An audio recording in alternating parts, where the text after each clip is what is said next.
Let us welcome Jennifer and Min from the University of Birmingham. They do a split presentation on the CAP-T project. Jennifer is a research fellow at Birmingham, conducting research in the CAP-T project. She has also worked in industry on various DSP and FPGA-based projects.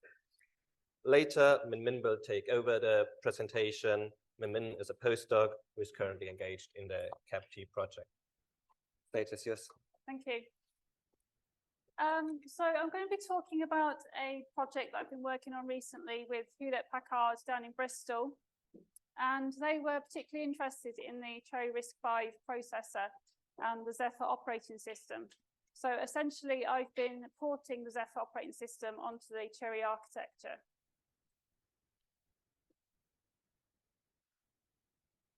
And I'm going to talk a bit about Zephyr and give you a bit of a flavor as to the modifications that were made to Zephyr and its build system to enable it to work on the Cherry architecture.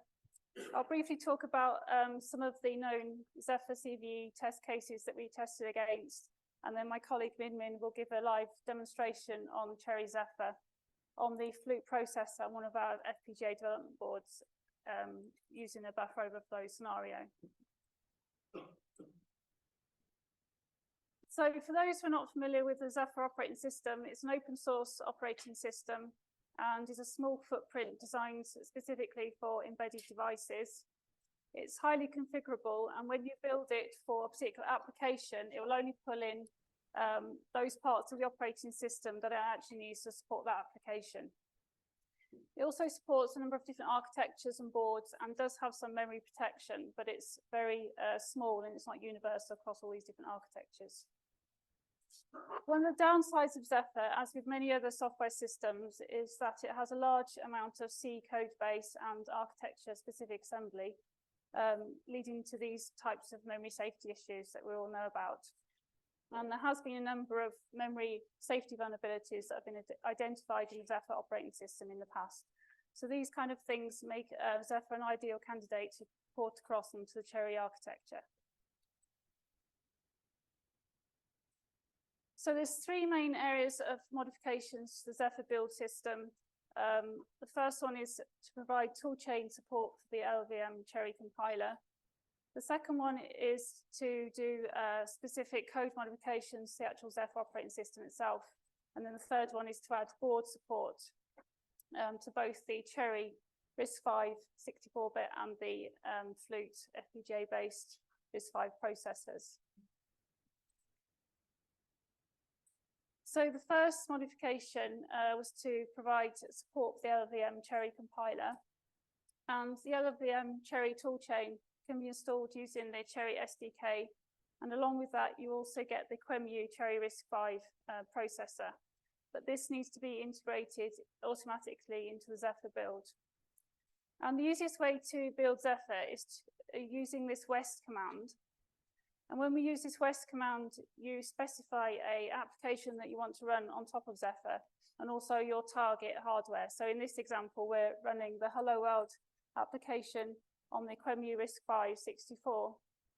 And this will build your software application using all the default configurations. Underneath West is CMake, and the default build chain for CMake is GCC. But we want to be able to change this to the LLVM Cherry compiler. So to do this, we need to change some environment variables to point to the Cherry SDK and also set up the toolchain variant for LLVM Cherry. And in addition to this, we also need to set up some new CMake files so that when we build Zephyr, it will automatically pull in the correct compiler, link, and bin tools for the Cherry build toolchain. Inside the CMake file for the compiler, we've also created an extra configuration for Zephyr called config cherries. And when this is set, it will automatically set all of the compiler flags to automatically build for pure capabilities. When this isn't set, then it will automatically build for normal RISC-V. So as well as providing toolchain support for Zephyr using the LLVM compiler, we also need to make actual specific modifications to the assembly code and inline code assembly to make sure that your software is now using the Cherry instructions. And we do this using the #ifdef Cherry Pure capability. And so, for example, here I'm showing for your normal RISC-V code, we're using the instruction move the stack pointer into T0 register, and we can swap this for Cherry instruction by using the cmove instruction, your capability stack pointer into capability T0 register. And any other instructions that are compatible with both Cherry and RISC-V will go outside of this if statements.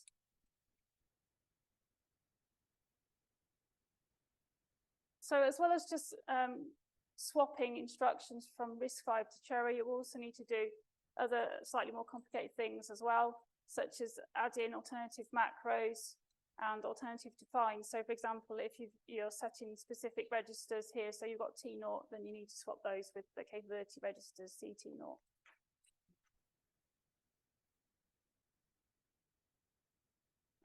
As well as just swapping in instructions, we also need to add instructions, particularly in the boot up code.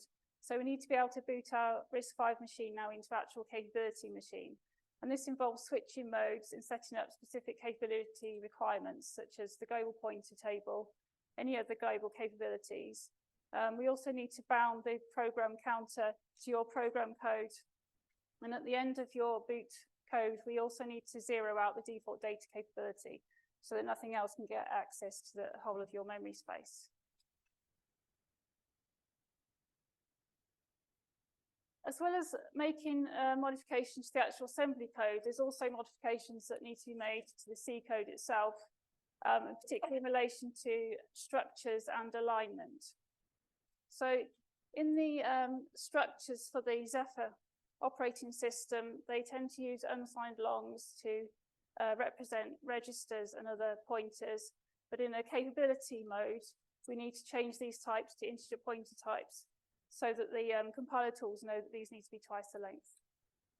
In addition to this, Zephyr also uses packed structures to try to pack everything down into memory as small as possible.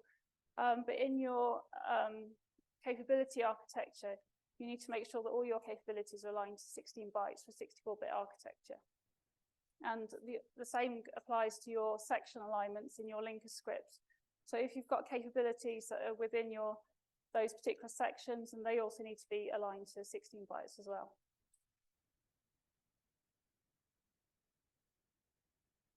So structures are also used by the assembly code.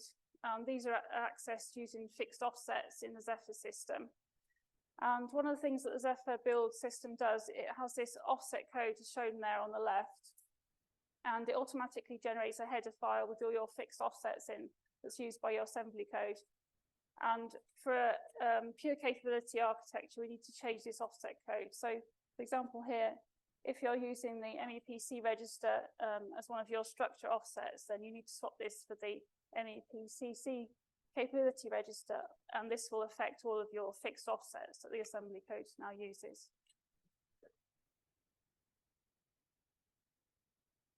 So the Zephyr build process itself involves a multi-step approach. So you've got your input source files, and these are used to build a pre-ELF binary file. There's a Python script which reads information out of this pre-ELF binary file and generates some more source files. And then it generates your final program ELF binary. Now the Python script itself expects specific structure sizes when it reads out this information. So we use this config cherry configuration parameter to change the structure sizes that it reads out for capabilities.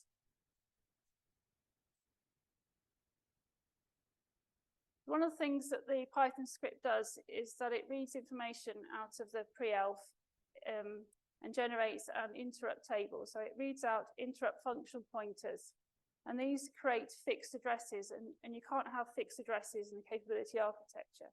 Everything needs to be via valid capabilities. So what we've done here is we've modified some of the code in the Python script to make sure that these fixed addresses are now symbols so that the Cherry compiler can turn these into valid capabilities.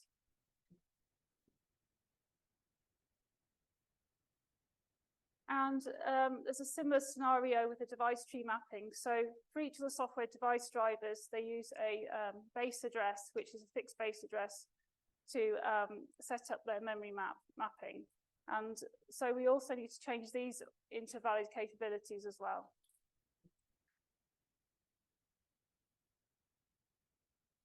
So the third area of modification to the build system is to provide board support for these different architectural configurations. And this involves setting up the build tree structure and the default configurations for each of the architectures. And so for this first one here, for the QEMU Cherry RISC-V, this will build automatically for normal RISC-V on your Cherry processor. And then the second one down, which is the PureCat one, will build automatically for a pure capability system. So now when we run the West command shown at the bottom here, we can build for the Hello World application, and now we're building automatically for a pure capability system on the Cherry RISC-V 64.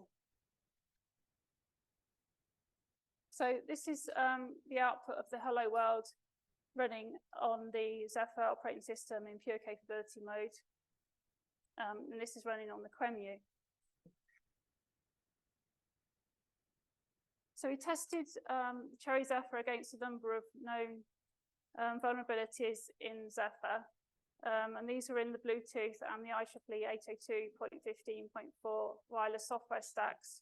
So we looked at a buffer overflow, a null pointer dereference, and an out of bounds write. And as we'd expected, we got Cherry exceptions for each of these vulnerabilities when we ran them in a pure capability architecture mode.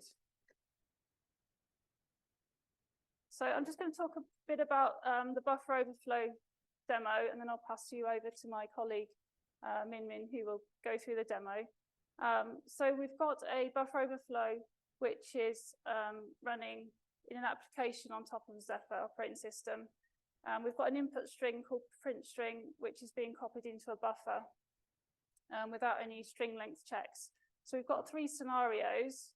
The first scenario is we've got normal Zephyr running on normal RISC-V architecture, where the input string doesn't overflow the buffer and it will just run through the demo. Second scenario is that we've got, again, normal Zephyr running on the RISC-V, but this time we're overflowing the overflowing the buffer, and this causes a return address to be overwritten and some attacker code to run. And then the third scenario is we're now running Cherry Zephyr on the Cherry RISC-V, and we're expecting a hardware exception to stop the program. So now I'm going to pass you over to Min Min, who's going to take you through the live demo.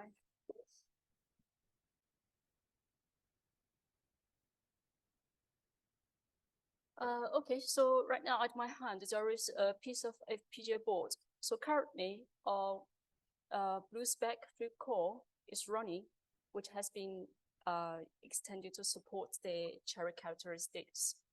So following Jen's insight for instruction demonstration, introduction of the demos. So let's have a look at them in action. So sequentially executed on this board. Let's start the first demo.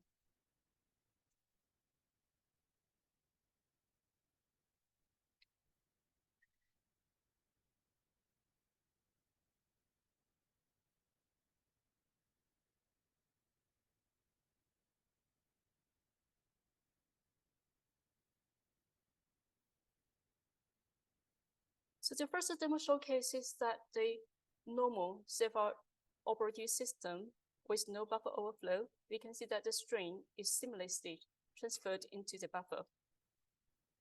Then let's move to the second demo.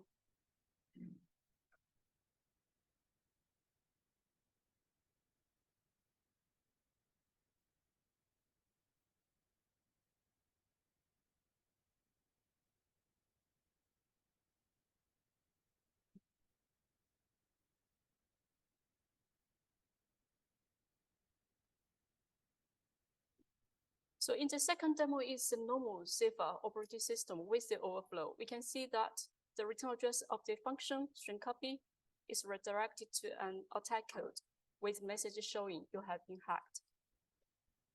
Then let's go to the last demo.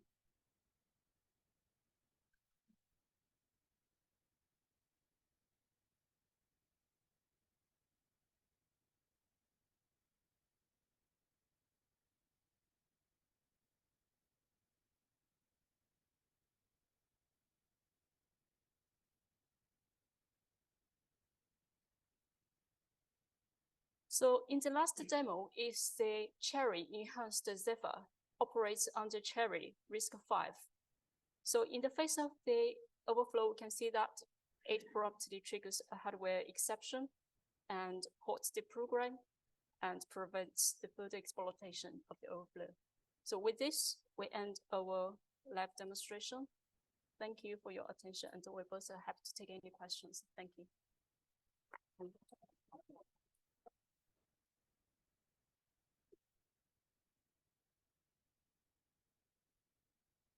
Are there any questions for Jennifer or Min-Min? Okay. That's a very nice demo. Could you tell us how many lines of code is it before the code base you have to change to that? So there was probably about 10 to 15 assembly code files. Yeah, so about 10 to 15 assembly code files, and they were specific just to the RISC-V.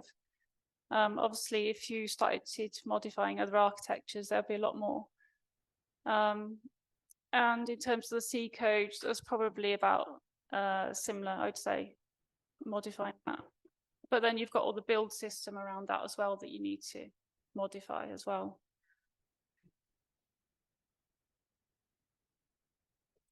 So, I mean, Zephyr itself is quite a small operating system.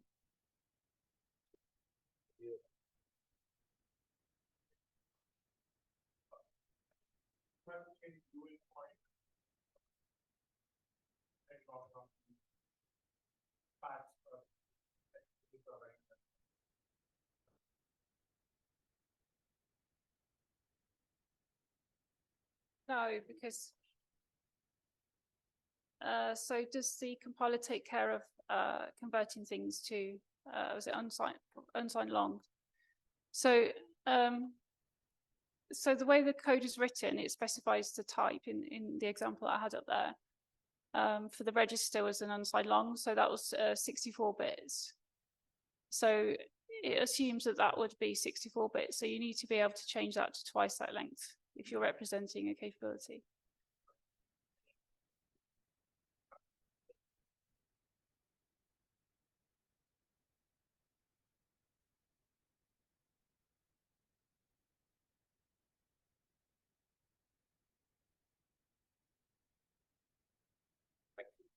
Let's thank Jennifer and Min-Min again.